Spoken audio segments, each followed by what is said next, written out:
Bonjour à tous et bienvenue pour les résultats de ce sondage que nous avons organisé avec Mayoleg sur vos chansons d'amour Disney favorites. Salut à tous et bienvenue pour une nouvelle vidéo de sondage. Aujourd'hui, nous avons une invitée un peu spéciale. Salut à tous, moi c'est Kirbou. J'ai décidé de participer à ce sondage grâce au compte Tipeee de Mayolek. Merci énormément Kirbou pour ton soutien et de participer à cette vidéo, ça me fait vraiment plaisir. Donc, avant de commencer, j'aimerais revenir sur les oublis que j'ai fait parce que oui, il fallait que ça arrive une fois de plus. Je n'ai pas compté une douce lueur du bossu de Notre-Dame, qui bien qu'elle soit courte, n'est pas beaucoup plus courte que d'autres chansons qui sont dans cette liste. Donc oui, ça comptait comme une chanson d'amour. Et j'ai pas compté une seule des chansons du bossu de Notre-Dame 2, alors qu'il y a deux bonnes chansons d'amour là-dessus. Et c'est pas parce que je déteste le bossu Notre-Dame 2 ou que je veux l'oublier, je fais partie des personnes qui sont loin de détester autant ce film que d'usuel.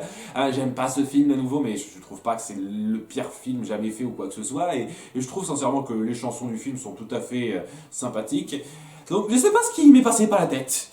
Ma tête a bloqué le bossu de Notre-Dame pour se faire cette liste, je sais pas trop, mais voilà, ça me fait 3 chansons que j'ai zappées et c'est dommage, je tiens à m'excuser à nouveau. Après, je suis certain que les chansons du bossu de Notre-Dame 2 auraient été en queue de liste, clairement, et que ça m'étonnerait qu'une douce lueur ait atteint le top 10, personnellement. Ça m'aurait étonné. Enfin bon, je me cherche des excuses, je m'excuse à nouveau. Contrairement à ce que l'on pensait, il y a eu pas mal de votes et j'en suis ravi. Une nouvelle fois, vous prouvez votre mobilisation pour les sondages et c'est vraiment cool hein, parce que plus on est et plus les résultats auront une signification. Bon, sans plus tarder, je vais pas vous donner un top 10 parce que sinon ça va être trop long. On va se cantonner à un top 5 pour ma part. Donc, à la 5e place, j'ai choisi un chant. Un chant de Blanche-Neige et les 7 nains. À la 4e place, j'ai choisi Oh nuit, belle nuit, bella notte. À la 3e place, L'amour nous guidera du Rôle en 2. La 2e place, Jamais je n'avouerai. Alors, j'ai beaucoup hésité entre le premier et le deuxième. Qui je mettais en premier, qui je mettais en deuxième. Au moment où j'ai fait la vidéo, c'est le moment où j'ai dû trancher, j'étais obligé. Et enfin, la première place, pas de surprise. L'amour brille sous les étoiles. Si vous avez suivi mon top 20 des chansons Disney tout confondu, vous devriez déjà connaître mon top 3 et des meilleures chansons d'amour Disney. Donc d'abord Histoire éternelle, ensuite Jamais je n'avouerai, et pour terminer, L'amour est un cadeau. Voilà, ces trois-là. Pour compléter et faire mon top 5, je vous dirais qu'ensuite c'est Je veux y croire de Réponse, très bonne chanson. Et ensuite, J'en ai rêvé de La Belle au Bois dormant. Je vais pas nier que cette chanson est très féerique et passe très bien. Et on ne va pas trop faire traîner les choses aujourd'hui, on commence direct notre liste par les 12 bons derniers avec, sans grande surprise, tout d'abord les deux chansons des Trois Mousquetaires avec Mickey et Donald Dingo. C'est tout à fait logique que ces deux chansons-là soient aussi mal placées. Parce que voilà, c'est juste des reprises de chansons classiques du domaine public sur lesquelles on met des paroles et c'est pas des paroles très poussées. C'est ultra basique, ça ne vole pas très haut. C'est pas désagréable. Honnêtement, il n'y a aucune chanson dans cette liste, aucune que je trouve désagréable. Elles sont toutes un tant soit peu acceptables, un tant soit peu plaisantes. Donc voilà, je déteste pas ces chansons, mais ouais, en termes de créativité, de, d'écriture, ça vole vraiment pas haut. Ensuite, on a la chanson de La Belle et la Bête 3, qui je pense est là surtout parce que c'est La Belle et la Bête 3. J'en sais rien, il y a plusieurs chansons qui viennent de films que j'ai pas encore vus dans cette liste et ou dont je me souviens plus très bien et ouais quoi, je me suis juste revu sur YouTube histoire de me les remémorer ou de me les connaître et ouais, elle est pas si mal que ça. L'animation est à chier, hein, c'est clair, à chaque fois que je vois des extraits de La Belle et la Bête 3, ça me fait mal au cœur, mais je peux pas nier que c'est correct, c'est pas mauvais, les paroles sont relativement recherchées, en tout cas mieux que les chansons des Trois Mousquetaires. Je l'aurais pas passé aussi bas par rapport à ce que j'ai, mais voilà.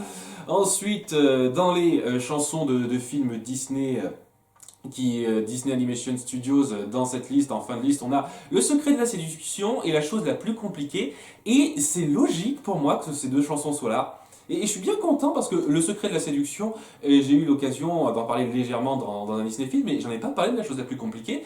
Ça va pas tarder, je vais pas tarder à traiter de Merlin l'Enchanteur, je vous le dis tout de suite. Et ces deux chansons ont le même problème, ça traite les femmes de façon un peu réductrice. Bon, Le Secret de la Séduction, de façon beaucoup plus poussée, hein, c'est très insultant. Déjà, sincèrement, c'est pas sensationnel en termes d'air ou quoi que ce soit, mais ouais, si vous résumez les paroles, c'est-à-dire, ouais, il suffit d'insister et la femme va pas résister, elle tombera dans vos bras parce qu'elle a besoin d'un mâle, quoi. C'est à peu près ce qui est dit, quoi. C'est insultant, légèrement insultant en termes de paroles. Hein, je déteste pas l'air, mais en termes de paroles. Et la chose la plus compliquée, à moindre mesure, ça dit la même chose, quoi. C'est-à-dire que quand une fille trouve un mec, elle peut pas le lâcher. Voilà ce que ça dit.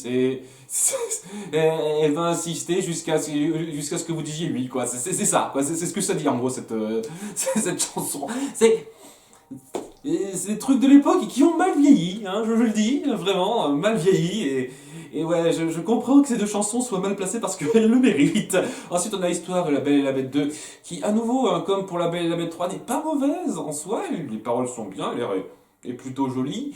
Après, ouais, ça met en place un truc que je n'aime pas, que je n'aime pas dans le concept de La Belle et la Bête 2, enfin qui semble transparaître à nouveau, j'ai pas vu le film, j'ai juste vu des extraits et des critiques, qui consiste à dire que Belle n'est plus attirée par la bête par rapport à sa personnalité ou parce qu'elle apprend à se reconnaître un petit peu dans ce garçon qui est hors des normes de la société qui ne lui va pas.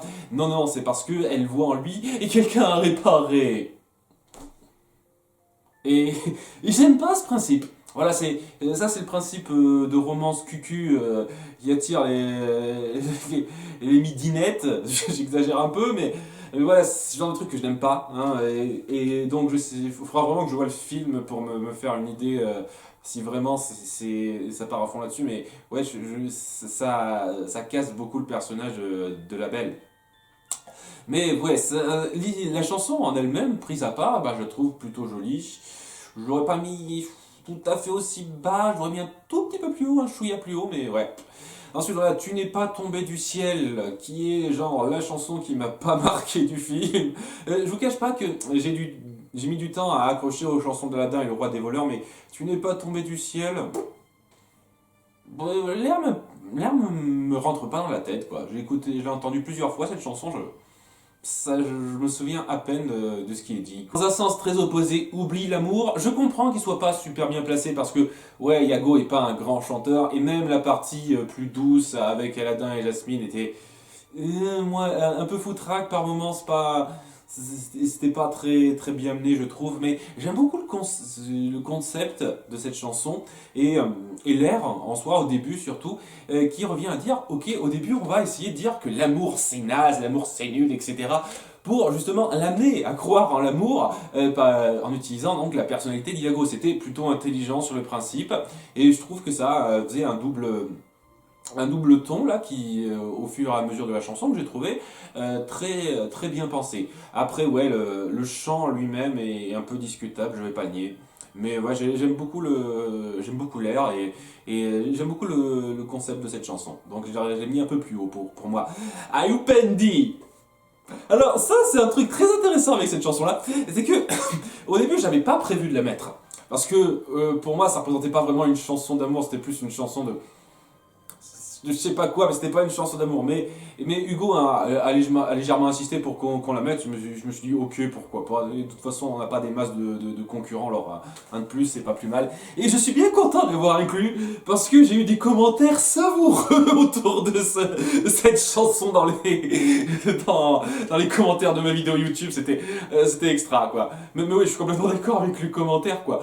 Complètement défoncés, hein, les gens qui ont fait cette chanson-là. Et je me souviens de pas grand-chose dans Le Roi Lion 2. Vraiment, il n'y a pas grand-chose qui m'a vraiment marqué. Après la première fois que je l'ai vu, il y a 10-12 ans à peu près. Ça veut dire, ça date un petit peu, quoi. Mais il y a un truc dont je me souviens, c'est cette chanson-là, quoi. C'était complètement barré. L'air est super entraînant, je vais pas le nier.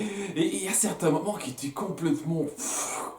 Je veux dire, il y a le passage où tout le monde se tient les hanches en dansant, c'est Ah, ou Pendu, où tout le monde danse la chenille.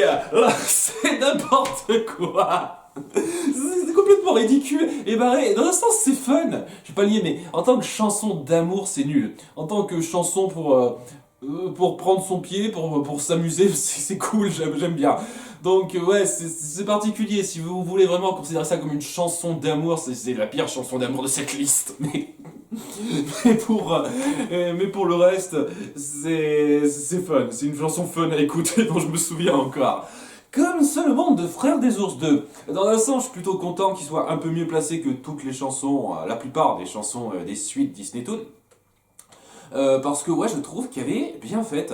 Le Frère des Ours 2, je suis pas fan, je vous le dis tout de suite. Ça part sur des ficelles tellement usées et qu'on voit venir des kilomètres que c'était gavant quoi, du début à la fin sur pas mal de points. Mais j'ai pas nié que le nouveau personnage, je sais plus comment elle s'appelle, a une belle voix, l'air est très captivant, j'ai beaucoup aimé cette chanson-là, elle aurait mérité d'être dans le top 20, sincèrement. Mais ouais, c'est déjà mieux que d'autres chansons qui sont classées derrière. Ensuite, on a Je n'avais jamais ressenti ça de La Belle et le Clochard 2, comme je l'ai dit, c'est L'amour brille sous les étoiles version cheap. Non, mais c'est le même principe, même mise en scène. L'air est vaguement similaire, alors c'est pas non plus la même chose, on est d'accord, mais ouais, pour moi j'ai un gros ressenti de L'amour brille sur les étoiles, quoi. Seulement voilà, c'est avec deux personnages qui sont moins bien introduits, et surtout un héros que j'ai du mal à blairer, quoi. Donc, ensuite, Un Poco Loco de Coco. Si j'ai compté les chansons de Coco, qui sont clairement... C'est des chansons d'amour, mais des chansons d'amour balancées comme ça, sans contexte et tout, c'est juste culture mexicaine, des chansons d'amour comme ça, mais ça n'a aucune signification là-dedans. Un Poco Loco, c'est clairement le cas. Si je les ai comptés, c'est parce qu'il n'y a aucune chanson de Pixar. Il y a très peu de chansons de Pixar, faut dire ce qui est. Ils font pas beaucoup dans la chanson Pixar. Et donc je les ai comptés parce que voilà, ça compte techniquement comme des chansons d'amour, mais ouais, il n'y a pas de contexte, quoi. Ça n'a aucune signification à part que ouais, c'est une chanson d'amour écrite pour faire générique et pour parler aux femmes. Yo soy un poco loco pour le toit, tout ça. Non, c'est pas, je sais que c'est pas l'air, rassurez-vous. Mais ouais, pour moi ça n'a pas de grande signification. Et c'est un truc sur lequel je reviendrai vers la fin là. Pour moi, dans une comédie musicale, la chanson ne doit pas être belle à la base seulement, il faut qu'elle s'inscrive bien dans le film et dans le côté comédie musicale de la chose.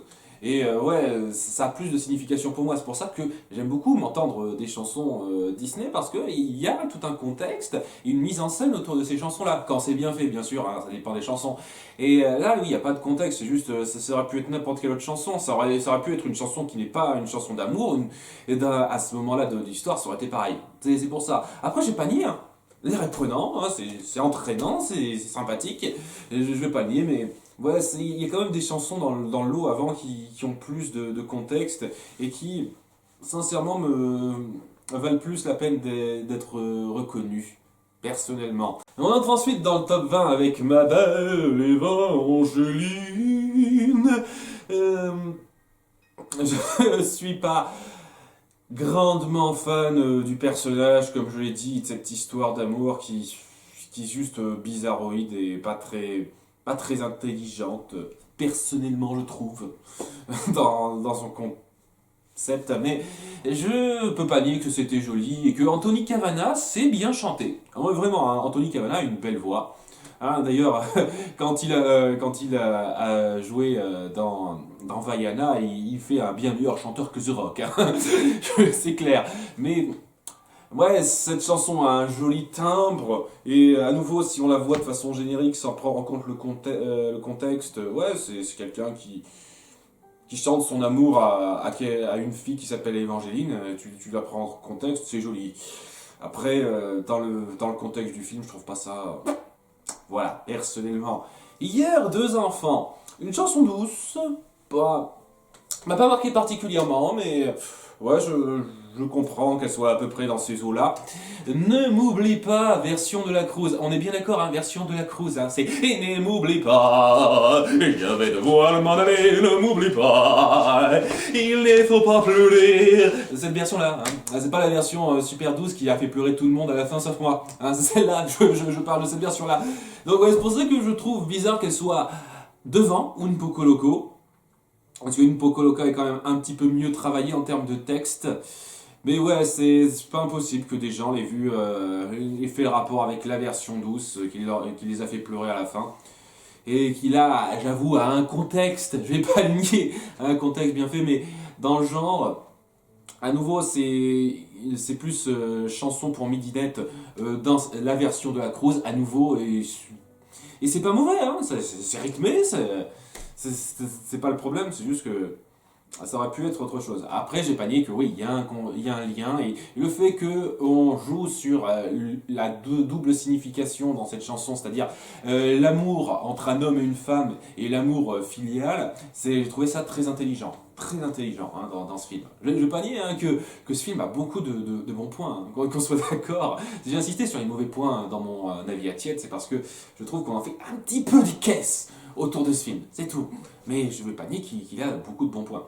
Donc ouais, mais la chanson, si vraiment on la prend à part comme ça, je sais pas, j'aurais pas mis dans mon top 20, comme Un Poco Loco personnellement.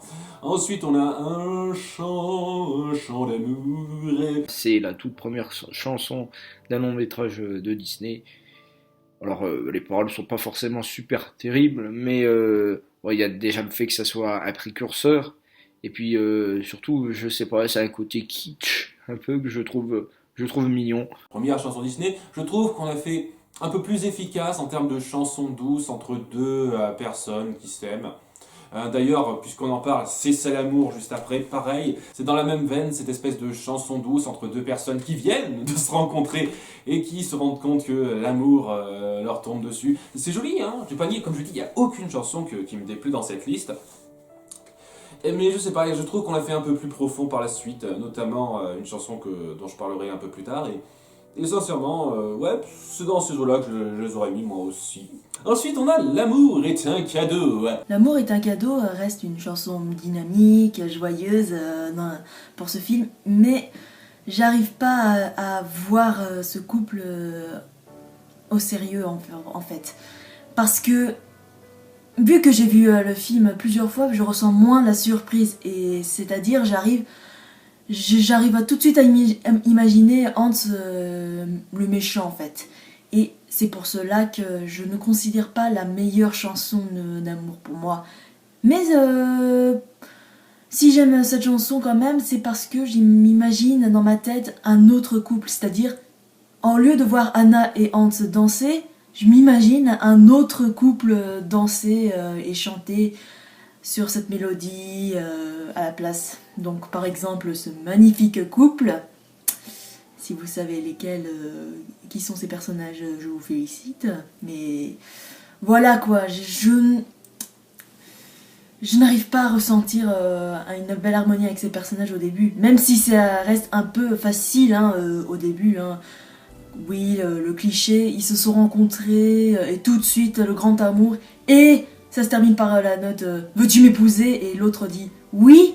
J'ai envie de parodier grâce à la vidéo de Matt se fait des films hein, et qui a souillé ce film. Et rien que d'y penser, c'est très très drôle pour détruire ce film. Donc je vous conseille d'ailleurs à regarder ce youtubeur. Et voilà, c'est quelque chose que j'aime pas trop, c'est voir le couple. Après la chanson, ça reste valable. J'ai pleinement conscience que Hans et Anna ne sont pas un vrai couple au final, mais ouais, je trouve que pour une chanson justement qui montre deux personnes commencer à s'aimer, que ça le fait de façon bien plus entraînante, bien plus prenante et efficace que un chant et c'est ça l'amour. Bah après à nouveau là je vois ça hors contexte, c'est une très belle chanson bien rythmée avec des paroles, on sent l'alchimie, la fausse alchimie entre les deux personnages. Je pense que sincèrement il y a pas de mal à montrer un couple tomber amoureux comme ça, le moment même, en montrant le coup de foudre, dans un film animé avec un côté fantastique, un côté fantasy. Je vois pas le problème là-dessus. La plupart des gens, je pense, feront le rapprochement que c'est pas comme ça que ça marche dans la vraie vie en général. Et je trouve que dans le même ordre d'idée, le côté satirique, on croit tomber amoureux d'une personne qu'on rencontre tout de suite, mais en fait on se rendra compte qu'il faut apprendre à connaître une personne pour l'aimer, bah ça a été mieux fait dans Il était une fois. Hein, le film Il était une fois qui est sorti avant La Reine des Neiges. Donc ouais, je pense pas une seconde que La Reine des Neiges ait révolutionné grand chose, hein, je vous le dis tout de suite. Hein, c'est un peu le truc que j'ai un peu avec les fans hardcore de ce film. Pour moi, il n'a pas révolutionné grand chose. Il n'est pas mauvais du tout, j'aime beaucoup ce film, mais il n'a pas révolutionné grand chose. Et bref, moi j'y aurais cru quoi. Si Hans avait vraiment été amoureux d'elle, à la fin, ça ne m'aurait pas gêné une seule seconde. Voilà, je le dis tout de suite. Et c'est dans cette optique-là que j'aime cette chanson, c'est que ça crée une possibilité que j'aime bien et une vraie attache qui se crée très bien quoi, dans les paroles. Et même si c'est une manipulation à la fin, ben, je suis toujours pris dans cette chanson-là qui est prenante et mémorable. Ensuite, on a la complainte de Sally, un peu plus douce. Alors, ça s'inscrit plutôt dans une chanson en plusieurs temps. C'est un peu particulier. Au début, on a la complainte de Jack. Qui est sur le même air, puis après la complainte de Sally qui est donc sur le même air que celui-là, mais où cette fois elle ose pas avouer ses sentiments parce qu'elle se sent pas à son niveau et tout, et elle a peur d'être rejetée. C'est plutôt joli sur le principe, et je l'ai mis à peu près à cette place-là, la complainte de Sally. Et après, on a la rapide, et je dis bien la rapide conclusion entre eux, quand ils finissent par s'avouer leurs sentiments. Et c'est très joli sur le principe, ça ne s'inscrit dans presque rien dans tout le film. Le film ne tourne presque pas autour de ça, c'en est dingue. Donc c'est pour ça que j'ai du mal à faire en sorte que ça ait une grande signification, même si je reconnais, hein, après avoir dit du bien de l'amour est un cadeau, alors que je me rends compte que ça n'a pas non plus une grande signification en termes de chansons d'amour, au final, je reconnais, ça me gêne un peu plus dans la complainte de Sally, parce qu'on joue pas des masses dessus et ça se résout un peu trop vite à la fin.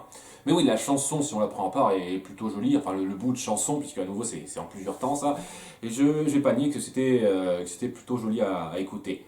Ensuite, si je ne t'avais connu, assez surprenant que cette chanson soit bien placée, vu que c'est une version, enfin c'est une chanson qui est pas dans la version originale, ça c'était fait dans les versions plus récentes. Cela dit, je pense que dans tous les DVD, on a cette chanson-là, donc ça aide bien.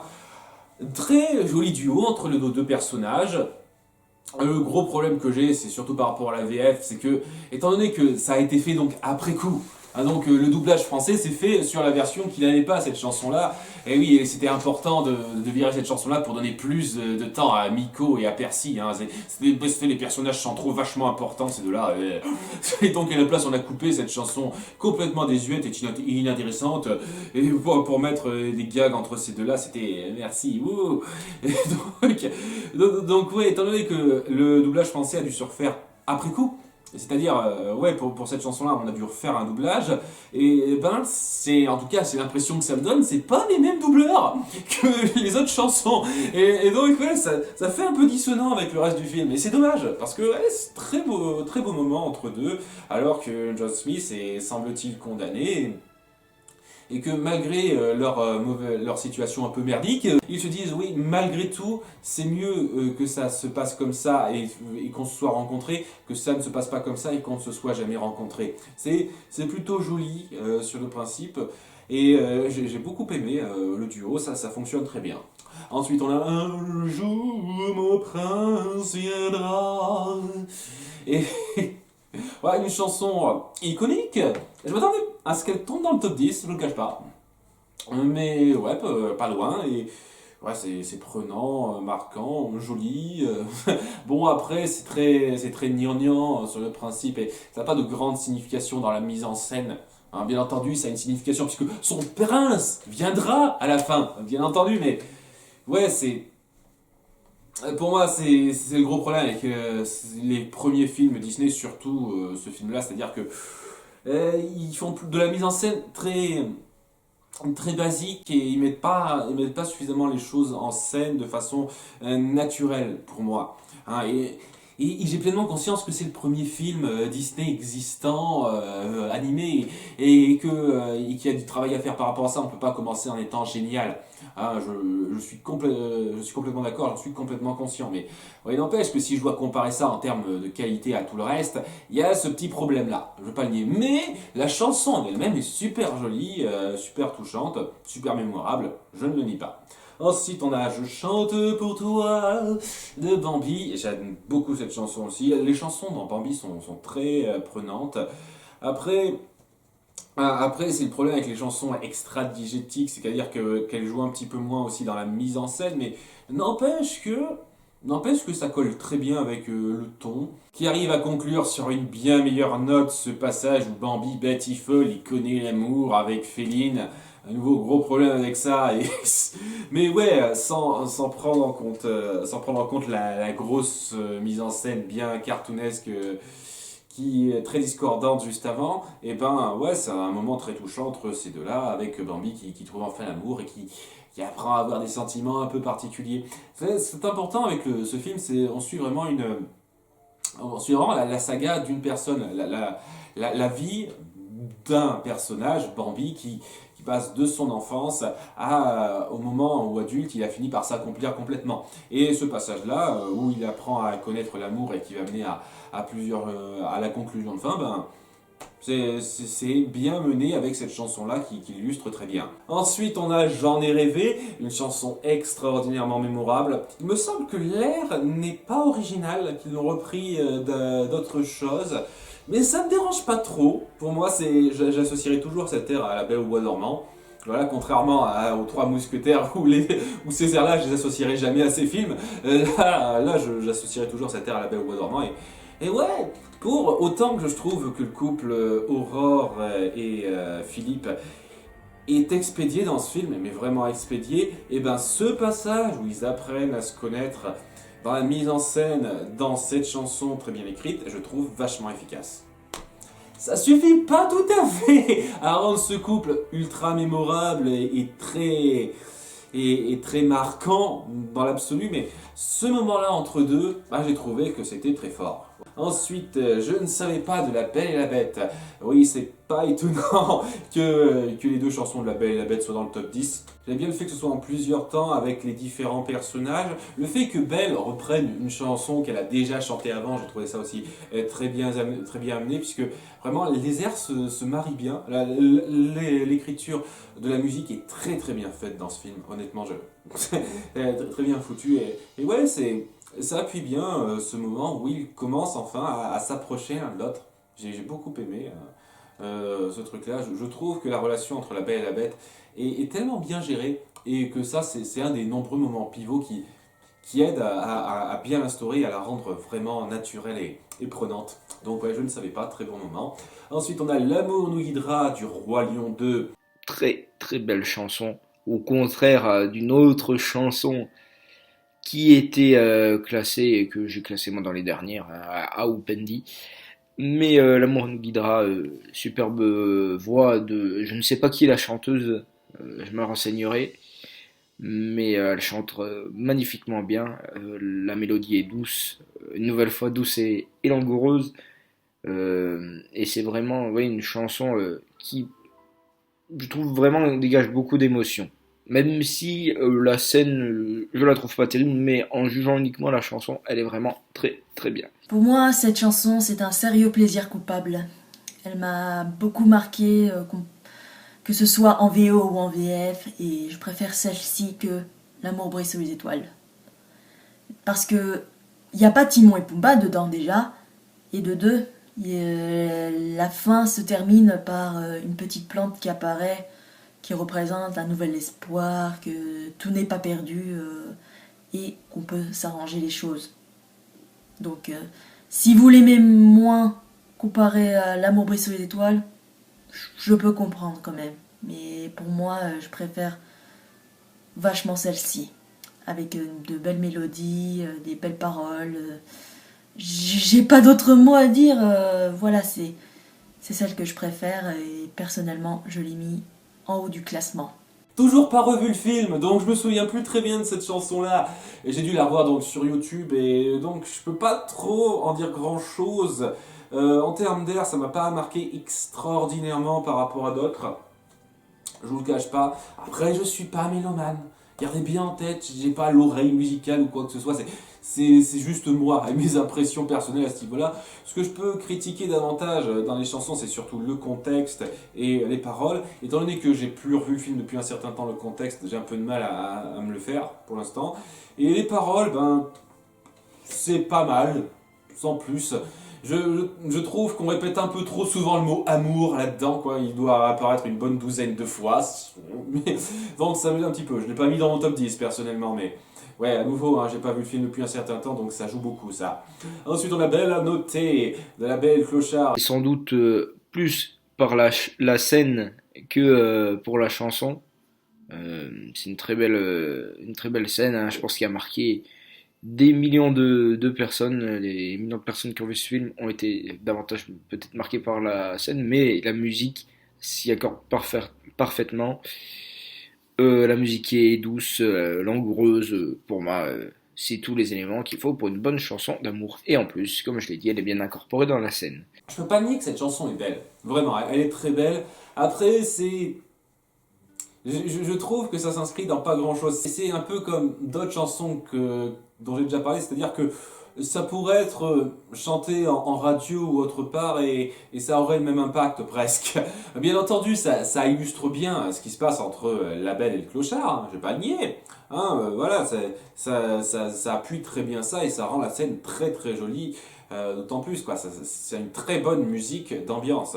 Mais voilà, ça fait musique d'ambiance, ça fait pas musique chanson de comédie musicale, vous voyez ce que je veux dire. Là où par exemple la chanson des Siamois, que je déteste, à nouveau je n'aime pas cette chanson, a au moins le mérite de s'inscrire dans la comédie musicale. Là c'est... Là je sais pas, elle manque d'être vraiment inscrite dans la narration pour que je la considère comme étant plus que... dans le top 10 quoi. Je l'ai mise pas loin, vraiment pas loin du top 10, mais pas tout à fait aussi haut. Parce qu'elle est très jolie à nouveau et elle est très mémorable, bien entendu. Ensuite, Embrasse-la. J'aime beaucoup cette chanson, moi aussi. Il y a une chose dont j'ai pas parlé lorsque j'ai fait la critique de La Petite Sirène. J'avais dit que je préférais le premier doublage et ça n'a pas changé. Je préfère le premier doublage avec Henri Salvador, mais si il y a un doublage, il y a un passage avec le premier doublage qui est moins bien réussi que dans le second doublage, c'est cette chanson-là. La chanson Embrasse-la a plus de rythme et un petit peu moins, et un côté un petit peu moins lancinante dans la seconde version, dans le second doublage, et je trouve que ça passe mieux. Voilà, je trouve que ça passe mieux à ce niveau-là dans le second doublage. Donc ouais, si je juge cet embrasse-là par rapport au second doublage cette fois, eh ben je la mettrai à peu près au même niveau que vous. J'aime beaucoup ça, cette espèce de manipulation de Sébastien pour que Eric embrasse Ariel. C'était un bon moment assez touchant entre deux, un peu particulier puisque c'est une mise en scène qu'on n'avait pas vue avant dans un film Disney, donc ça rend bien, et j'aime beaucoup ce moment-là. On passe désormais à notre top 5 en commençant par Ce rêve bleu, c'est un classique, rien de spécial à dire, c'est efficace. Il manque, je sais pas, un petit je ne sais quoi là-dedans, un truc qui m'agrippe particulièrement pour que je le considère comme étant dans mon top 5 personnellement, mais je vais pas nier que ouais, elle est très efficace et elle est très bien réussie cette chanson. Bon, ça vient peut-être du fait que j'ai entendu ad nauseam aussi. Cette chanson-là est la numéro 1, je les ai entendues tellement de fois. Parce que peut-être qu'il y a un effet gavage qui opère, c'est pas impossible que ça joue là-dessus, mais ouais, je peux pas nier qu'elle est très douée, qu'elle est très forte cette chanson-là. Tout ce temps à rêver jour et nuit. J'en ai déjà parlé dans mon top 10 des meilleurs moments Disney, c'est très touchant, ce moment où Réponse accomplit enfin son rêve et qu'elle commence à se tourner vers un nouveau rêve comme Flynn le lui a dit. C'était très bien amené, les paroles sont plutôt jolies, l'air est et touchant. Ils forment un excellent duo, ces deux-là, c'est un duo de voix très bien réussi. Il est pas tombé loin d'être dans mon top 20 des meilleures chansons Disney, vraiment pas loin. Et c'est pas pour rien, c'est une très belle chanson. S'il y a un prix pour manque de jugement, je crois que j'ai le ticket gagnant. Chanson très entraînante, et puis qui, contrairement à la plupart des chansons d'amour qui sont soit là pour nous arracher une larme, soit là pour ressentir une émotion forte, là c'est même plutôt une chanson qui, par son rythme, prêterait à sourire, même si elle parle d'un dilemme, hein, les paroles sont lourdes de sens, mais le rythme et tout ça, je trouve qu'il y a du positif dans cette chanson, et franchement je trouve ça très bien. J'en ai déjà parlé dans mon top 20 des meilleures chansons Disney, j'adore ce moment-là. Ce que j'aime beaucoup, c'est que j'aime bien quand on fait des chansons d'amour qui se détachent un petit peu du concept de base, c'est-à-dire rebondu, un homme, une femme, ils s'aiment. Des fois, on part sur des points de vue un peu différents, et ce côté, j'arriverai jamais à me faire l'idée que je tombe amoureuse de lui, et ben je trouve que ça le fait plutôt bien, avec un air vachement entraînant. La tourmente de Megara qui est très bien retranscrite là-dedans, mise en scène très bien foutue. J'adore cette chanson. Rien ne se ressemble, rien n'est plus pareil.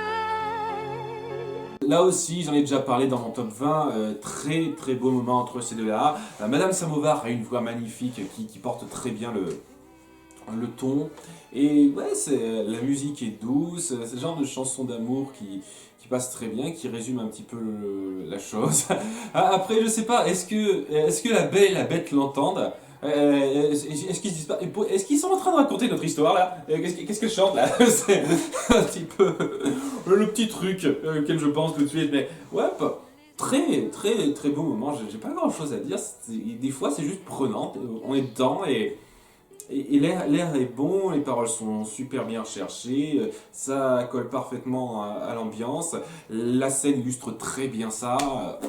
Très parfaitement retranscrit, hein, j'adore cette chanson. Et enfin, pour terminer, je suis sûr que ça va vous surprendre. C'est terrible, c'est affreux. Quoi? Et il se moque de tout. Qui? L'amour s'amène et nous, pauvres pouilleux, il nous jette tous les deux. Oh. Première position tout à fait logique pour cette chanson qui est la chanson d'amour iconique. Vous l'avez classée en premier, moi aussi. C'est une des meilleures scènes du Roi Lion. C'est peut-être la meilleure chanson du film, voire je le classerai, je ne sais pas si je dirais que c'est la meilleure chanson Disney de tous les temps. En tout cas, c'est clairement dans les 5 premières pour moi. J'adore la version française, mais j'adore encore plus la version d'Elton John. Je vous l'invite à écouter si c'est pas déjà fait, c'est vraiment magnifique. Personnellement, je n'aime pas trop cette chanson. C'est celle que j'aime le moins dans Le Roi Lion. Ça a beaucoup évolué en fait. Avant, j'adorais ça, je trouve ça trop beau, mais maintenant, en tant qu'adulte, en réfléchissant, ça me déplaît. Surtout, en particulier, le début et la fin avec Timon et Pumba. En écoutant les paroles, j'ai l'impression de voir une bande de potes qui se sentent abandonnés, tout ça parce que le couple sort, ils se cassent, ils vont vivre un petit moment ensemble, tout ça, mais en réfléchissant, bon d'accord, c'est frustrant de se sentir abandonné, mais en même temps, on est en pleine période de retrouvailles. Nala et Simba ne se sont pas vus depuis des jours, voire des mois. Même si je suis célibataire, je respecte les couples. S'ils ont envie de passer un moment ensemble, ils vivent leur moment ensemble, voilà. Et le monde ne s'arrête pas de tourner, la vie continue, je continue ma vie de mon côté, voilà. Et eux, ça me frustre de les voir en train de parler du genre l'amour, ça sent mauvais en l'air, j'ai envie de dire, ouais, l'amour fraternel, paternel, ça pue aussi, non. Mais bon, l'amour, la romance, ça par contre, ça dépend pour qui, comme dirait l'autre, hein Maïolek.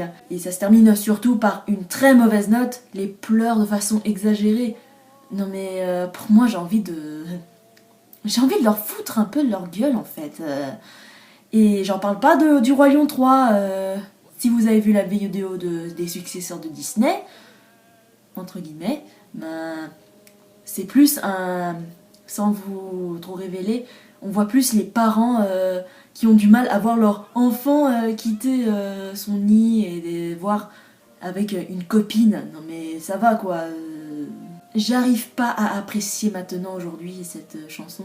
Et encore une fois, Mayolek, Matt Sophie des films, a fait une vidéo sur ce film. Et rien que d'y penser, j'arrive pas à prendre au sérieux vu qu'il a souillé ce film.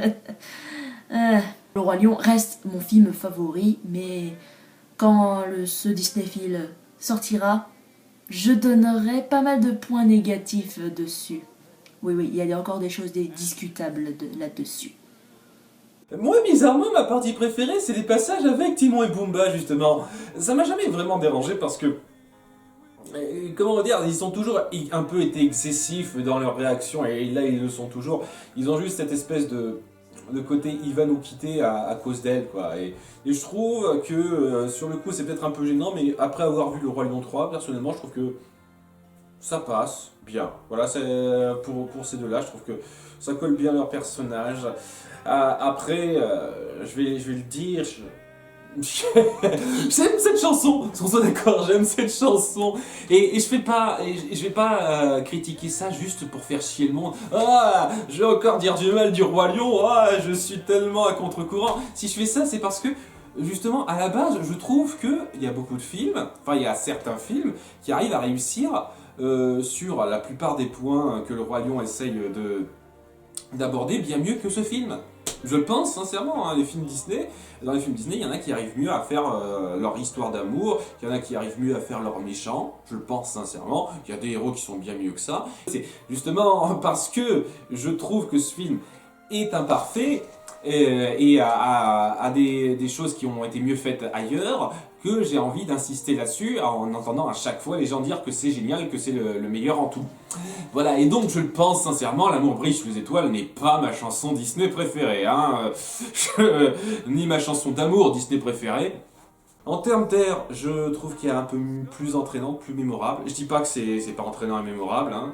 Et puis je vous cache pas qu'à nouveau j'ai entendu ça ad vitam aeternam, ce truc, ça me sort légèrement par les trous de nez maintenant, L'amour brise sous les étoiles, tellement j'ai entendu cette chanson. C'est comme ce rêve bleu, je vous cache pas, je déteste pas la base, mais quand on entend ça une bonne centaine de fois, quand les gens, dès lors qu'on leur demande quelles sont les chansons Disney qu'ils aiment entendre, ah, ce rêve bleu, l'amour brille sous les étoiles, tout le temps, ben, ça... Et bizarrement, Histoire éternelle, j'entends pas chanter aussi souvent que ça. Bon, un peu souvent, mais pas autant. Bizarre, peut-être que c'est moi, hein, c'est moi qui n'ai pas de chance à ce niveau-là.